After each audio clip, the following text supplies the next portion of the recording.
Hello, my friends. Welcome back to Melanie Smith Stamps. It is the 1st of August, and I am so excited about this release.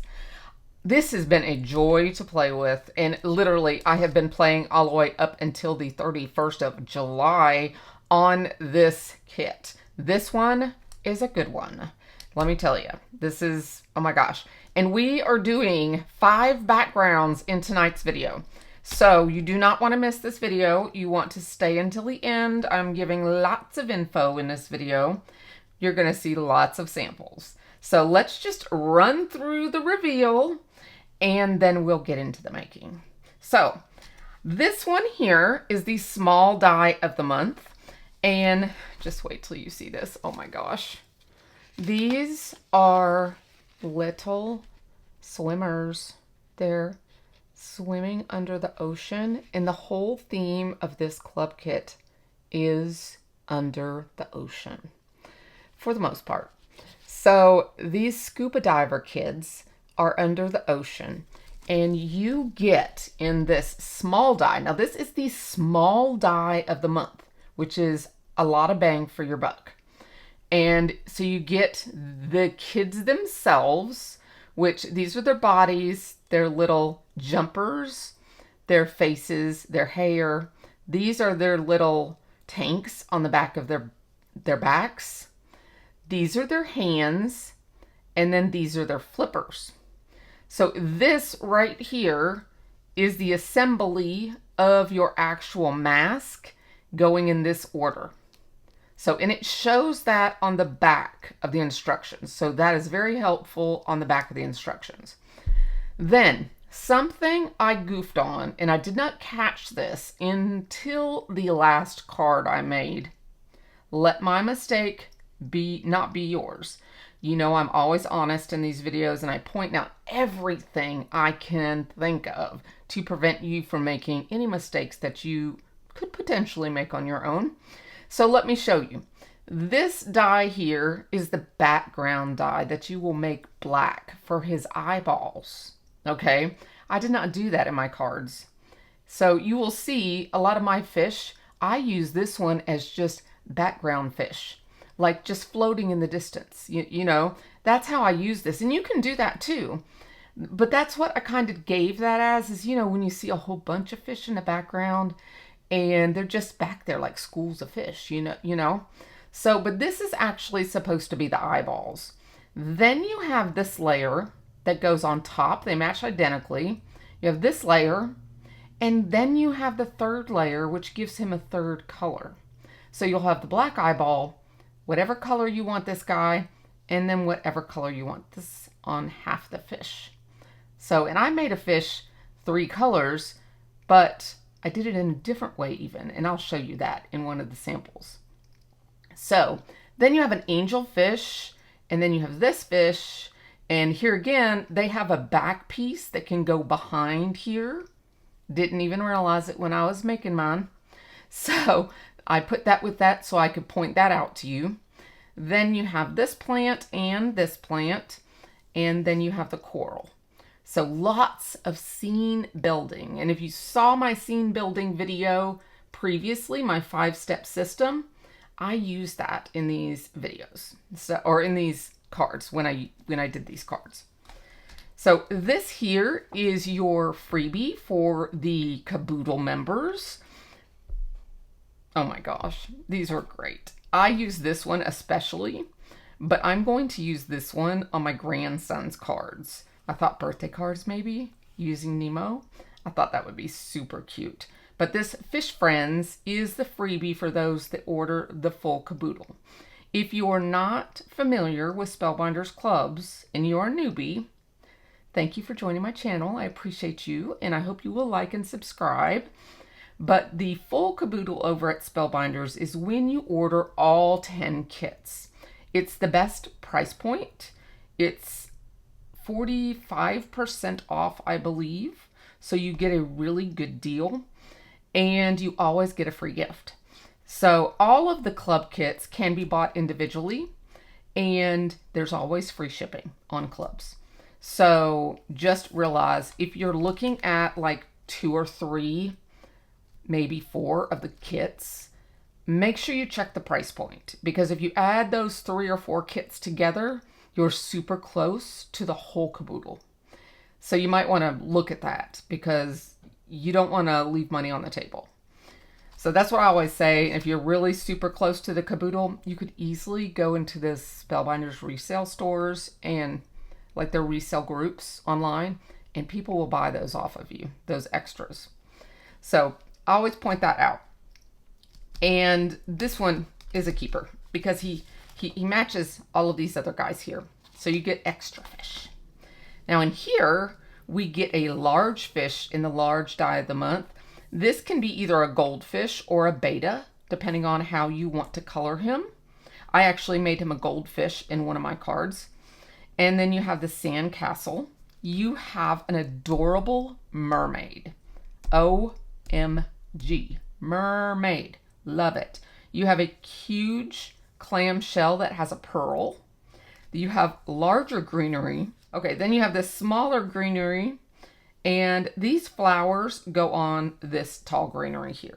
Then you have some little cute bubbles as well that you can dress up everything. And this little piece here is her cheeks. So I thought that was sweet too. And she also has little seashells for her upper section. And she has a little belt that goes like right around her waist. So adorable. Here is the sample that they have on the back. They left the mermaid all the way out. Isn't that sweet? Check out these bubbles. Guess where that's coming from?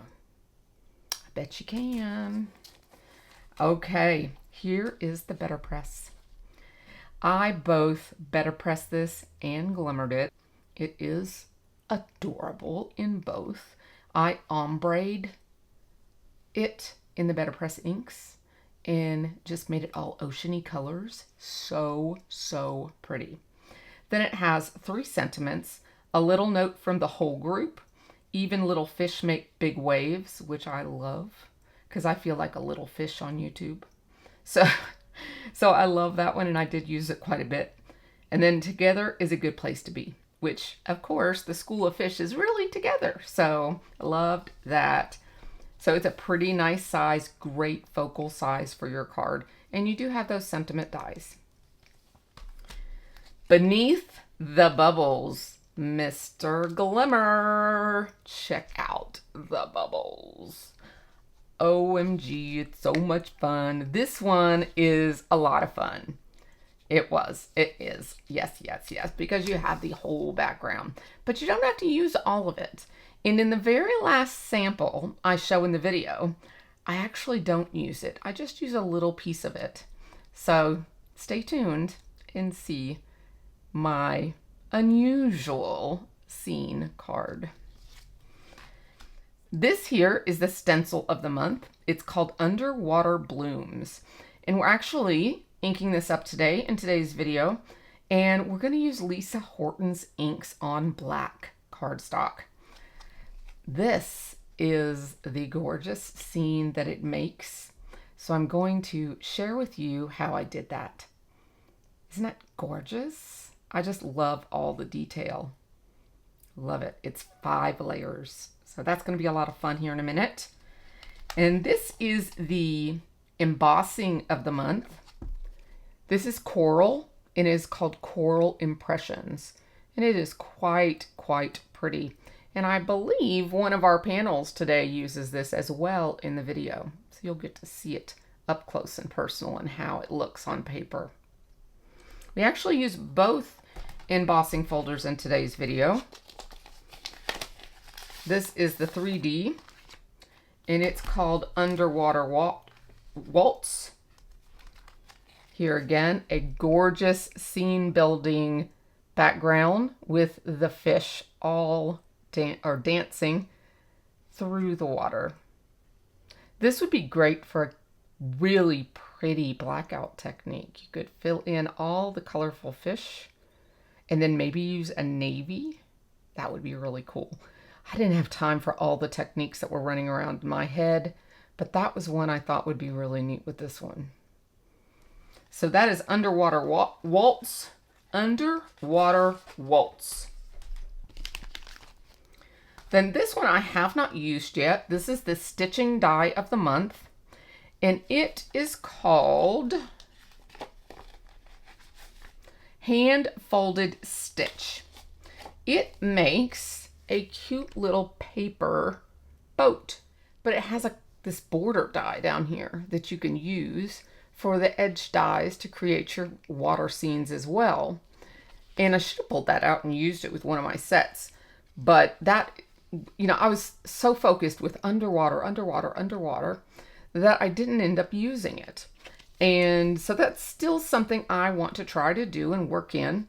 But it's got 3 sentiments: drift and dream, which I think is really pretty, hand folded hugs, and folded with love. But it's kind of like an origami.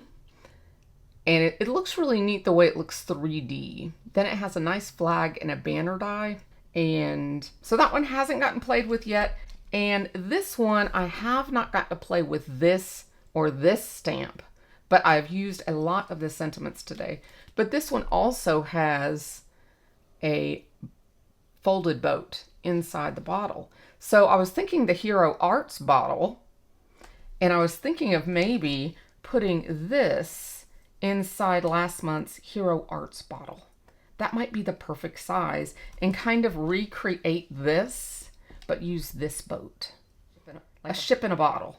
And I think that would be perfect sizing and would make a really pretty card. And we could use these waves as the waves down here. So that was my thought on that idea. And then for the wax seal, it's an arch wax seal and it has a mermaid tail on it. I think this is going to be amazing. I have not received it yet. It is on back order. For us anyways. I'm sure it'll be in your caboodle kits. But for us, for samples, they did not have any samples. So we will get them at a later date, just probably at the same time as you guys will. But it looks amazing. And can you imagine the pinks and the blues, and that we could do it in multicolors and do it like pinks, blues, and teals. So pretty. So that is the product. Now let's jump into the making, guys. All right, here we go. We're going to start with the stencil of the month, and we are going to use Lisa Horton's beautiful Cloud 9 Interference inks. Now this first layer, we're going to use Fruit Salad Shimmer. Now with the interference inks, there's 2 sides of the ink pad, or on the cover of the ink pad.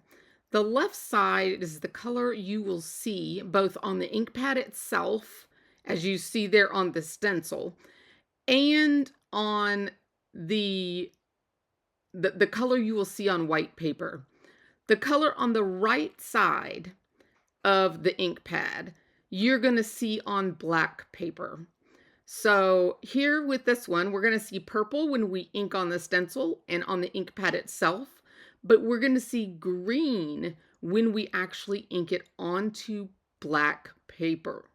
So that is the cool thing about interference inks. And only the interference inks do this changeroo only when you see the ink pads with 2 colors on them.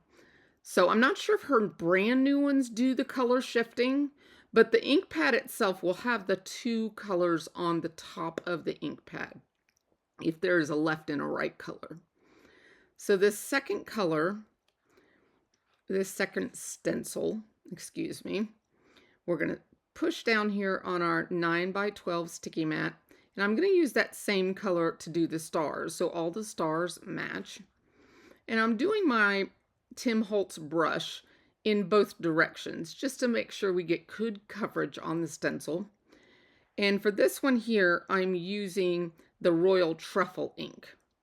This ink looks brown, but it will show up as turquoise. I know it looks very messy on the stencils themselves, but it does wash off really well. So I'm going both directions, clockwise and counterclockwise when I'm inking. With the sped up video, you really can't tell that as well. That's why I'm mentioning it. So that is our stencil 2. for stencil 3, we have more greenery and we have some dots. And I love all of these different things floating around in the water.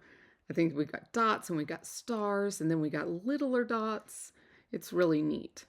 But I just took my time there to line that up because around the greenery, we actually lined it up with the other previous greenery. So I was just being really careful there. Now I'm using the same Royal Truffle ink here. So this will give us a teal in the ocean along with those goldish yellow stars that we previously put there. It'll kind of tie in a little bit with the color we used at the bottom before. So now this one here is sapphire gold, and this will give us an actual gold color. Very, very pretty. I cannot wait till you see the outcome of this card. It really turned out nicer than I thought even. I have to be really careful there since I didn't mask anything, that I don't pull that brown down into the blue, though it would be the other opposite colors. Finishing that up, and then we will go to stencil 4. Now I know it doesn't look like a whole lot right now, but just wait until I show you the shift. When we pull the black paper off the sticky mat, you will be able to see the full potential of these inks, and also in the final card. Now this here is fruit salad again, and then I realized I picked the wrong one up. So I switched back to the gold, which is sapphire gold. And I wanted to do the little edges of the bubbles in the gold, as well as the lines of the actual leaves. These lines at the bottom go down the center of the leaves. So I thought a little pop of gold down the center would be pretty. There's also some little tiny dots up there at the top.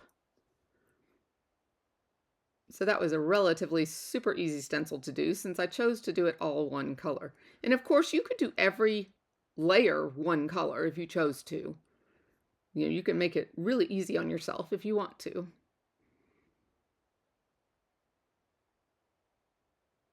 Then these are all the tiny little dots here to finish off our project. Now we'll pull in Magic Garden Shimmer. This one will be purple when we shift it in the light.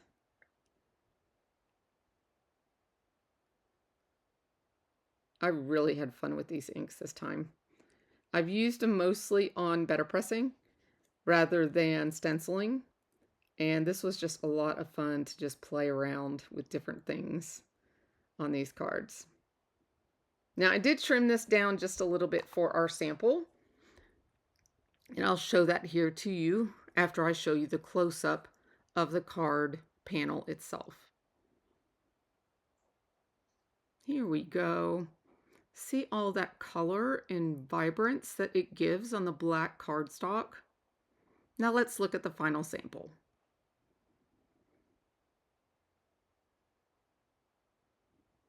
All bordered up, add a few fish and a sentiment and some greenery at the bottom. Okay, on to background number 2. In this background, I'm going to do a little experiment. I'm going to use the 2 largest blender brushes I have for dye inks, and I'm going to compare them. I have the largest from Altenew, and I have the largest from Pink Fresh Studio. Now, I have some weakened wrists and also the beginning of trigger finger in my right hand, so I wanted to do a comparison. Now, I'm not being paid to do this or anything like that. This was just a comparison for me mostly, but I thought I would do it as part of this video.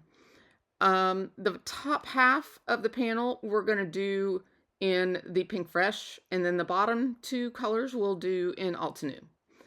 So I'm going to go here with the lightest color, which is Arctic. And we're just going to do an ombre all the way down the panel. So the same type of blending all the way down. So I'm noticing here that in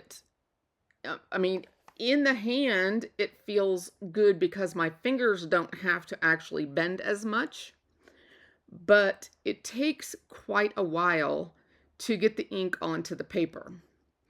So I was noticing that the length of time I was using it, the longer I was using it, the more my hand was hurting.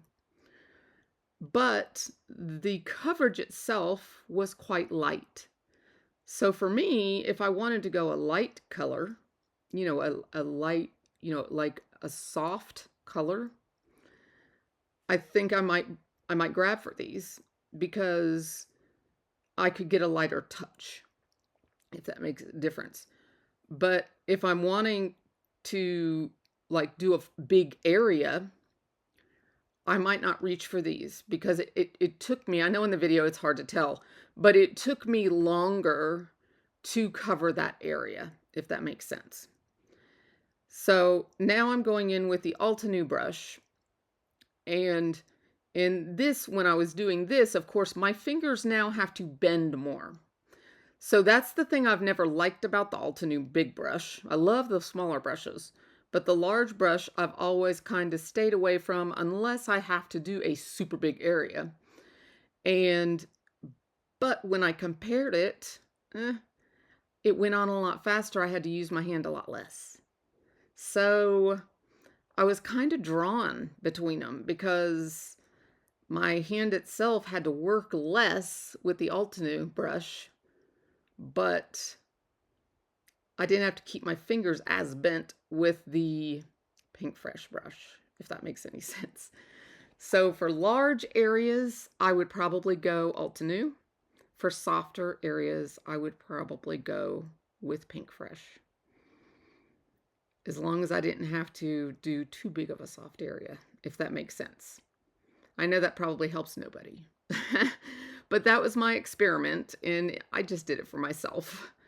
But that's the reason I'm using two in the video. And I still like the outcome. Both brushes are superior. I mean, both of them have amazing bristles. The bristles themselves are far beyond any other brand I've ever used.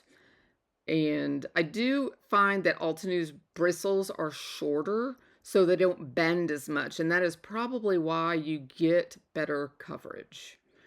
The bristles on all other brushes I've ever used are longer. And I think I may show that here. I'm not sure. But yeah, see the give. The give, I think, is what makes it take longer to get your color down, is that give. And that goes with the cheaper brushes too. When you buy cheaper brushes, like off Amazon, the bristles are always longer. And it just has more give in it, and it takes more, more time and more ink. So, okay, now we're going to take the 3D embossing folder, and we're going to emboss this baby. And I'm going to mist it on the back so that I don't get my ink compromised there. And then we'll line this up, and we'll put it in the Platinum 6 platform, and with the correct sandwich, which is just the A plate and the D plate, which I love about the Platinum 6. It's like, that changed my world when I changed to the Platinum 6 because of embossing. I just love how easy it is. And then here's our panel, but I think I want to jazz it up just a little bit. So I'm going to grab a little gel pen. This is a 10 jelly roll. And I'm just going to go over where the little bubbles are on my paper and just give the little bubbles a little highlight by coloring them white. And I actually went over it 2 times. I'm not sure if I show all of that, but I did go over it 2 times just to make sure they were really good and white. Just a little accent. It's no biggie if you don't, but it just showed up really nice there.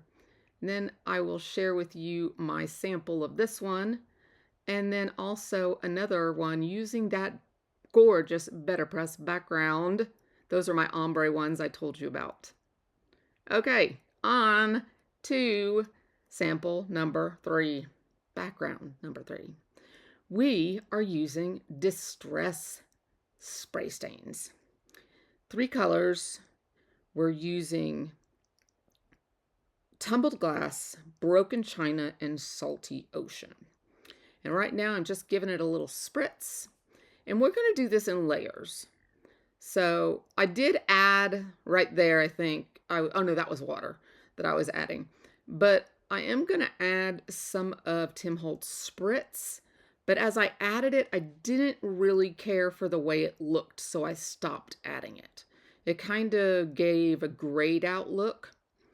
I may not have shaken it enough, so I stopped with that. And I just stuck to the spray stains. So that first layer was just plain sprays.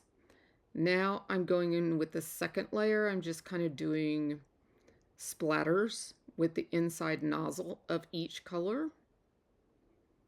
And honestly, there's no rhyme or reason to this.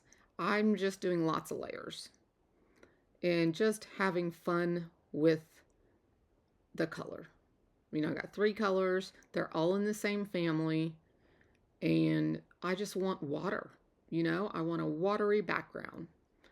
So I'm thinking under ocean, and we're just going to see what happens. And that's the beauty of these backgrounds, is you have no idea what it's going to look like in the end. You have very little control over what happens, but you know, you can kind of nudge it a little bit, but in the very end, you really don't know. So it kind of makes it a mystery, you know? But you can, you know, one thing I tend to do is kind of maneuver it towards the end just to try to get my edges darker in some places, especially in my very last card.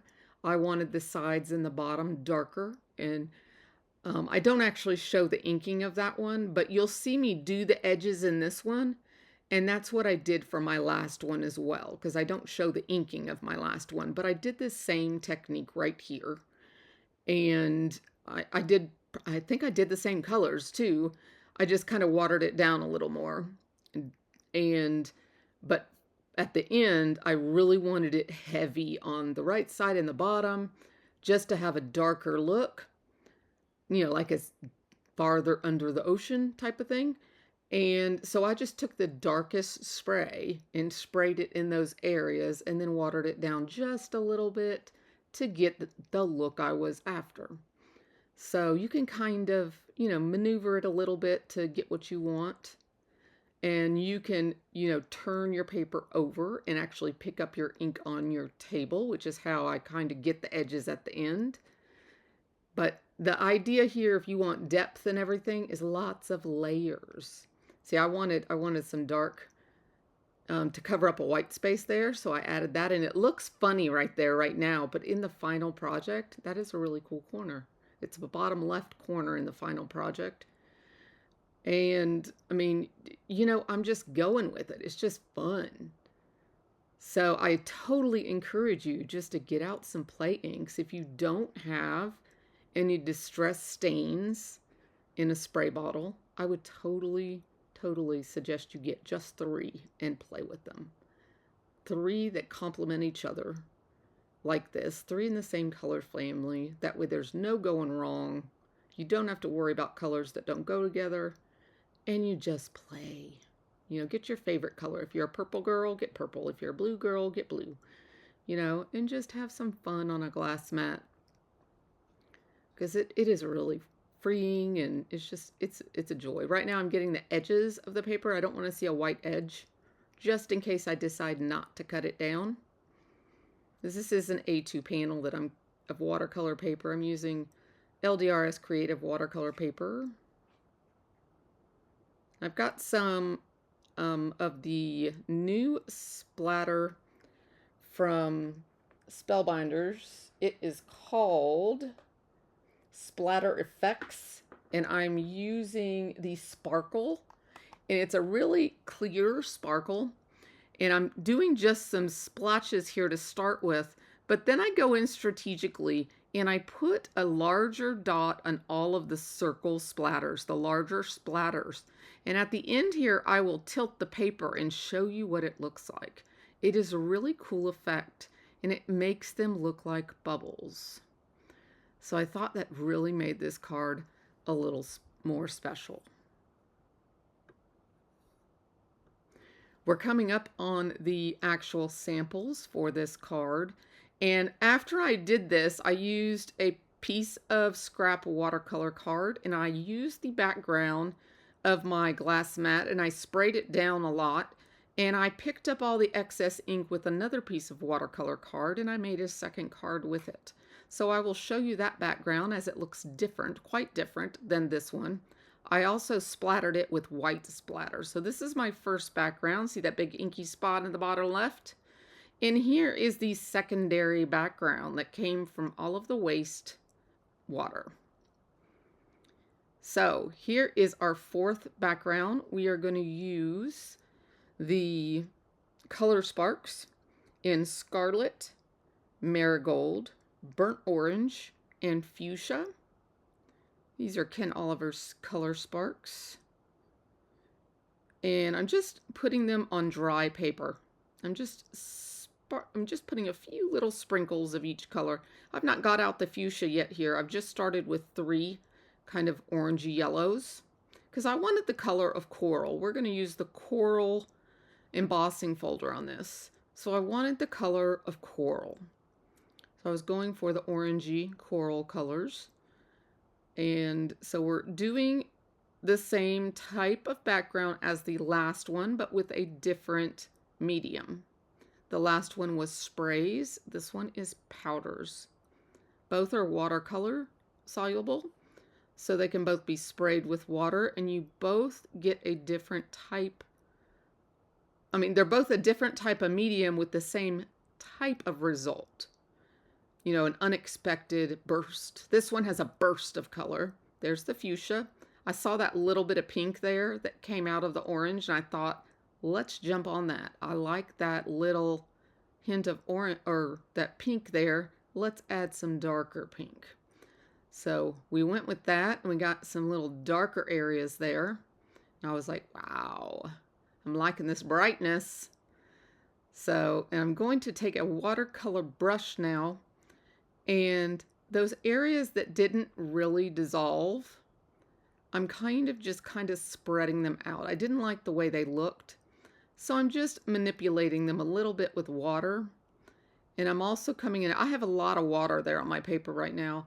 I'm just coming in and dragging it around to fill the edges of my card. This one has a lot more water than my other panel had on it because I'm giving it a more molted background. Rather than the splattered bubble look, I'm going for softer molted colors because this is going to be like vegetation, you know, this is going to be the coral, and I'm going for a softer look.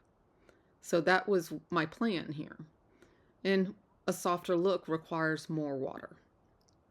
If you're using a good quality watercolor paper, you're not going to see all that binding and bending and, you know, with just a kind of a push in the center.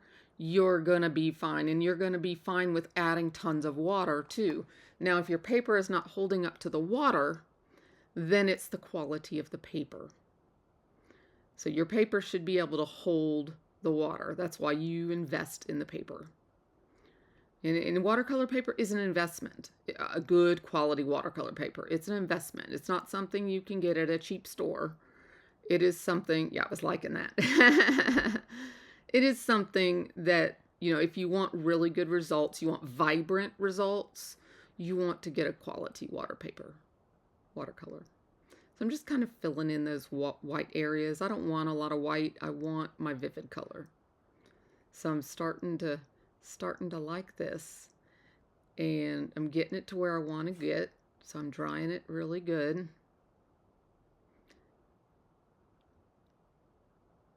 Drying it stops the color movement, of course, and preserves it. Now in this one, you notice I didn't do as many layers. Now we're going to sit this off to the side to dry with the embossing folder. Now I'm going to show you real quick how to clean up your mess with an extra piece of the watercolor paper. So I've taken a big piece of watercolor paper, and in my designs you may see that I've cut out dies with coral in them.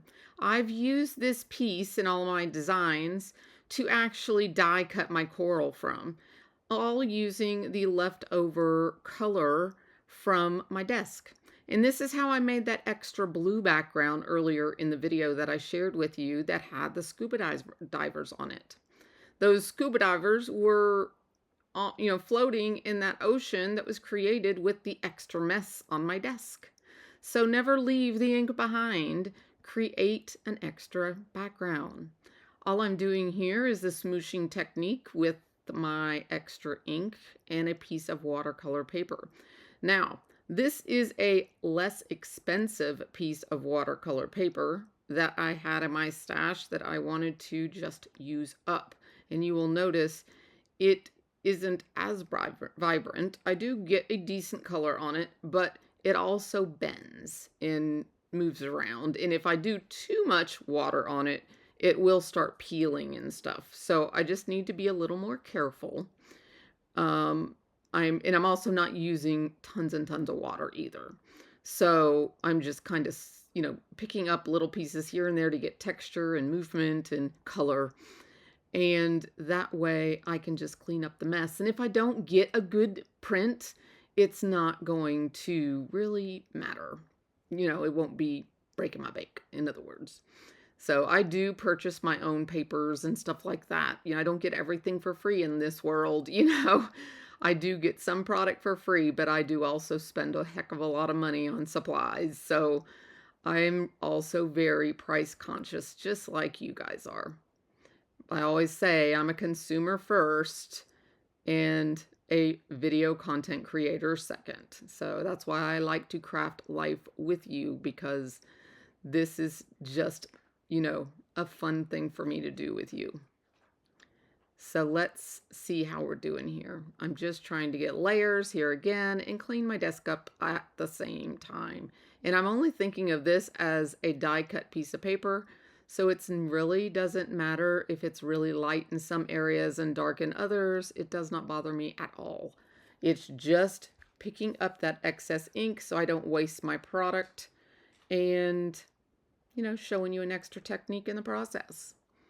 So now I'm going to go ahead and dry this really well, and then we will emboss our background, and I'll share with you the actual samples. Okay, so let's take a look at both of our panels.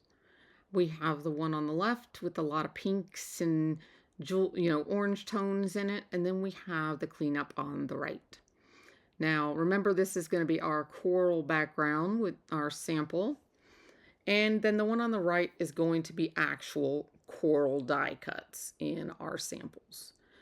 And then I have two samples to show you. Both have Better Press foiled in the background, so make sure you stay tuned and look at that. There is our finished background. And our finished background card is right here.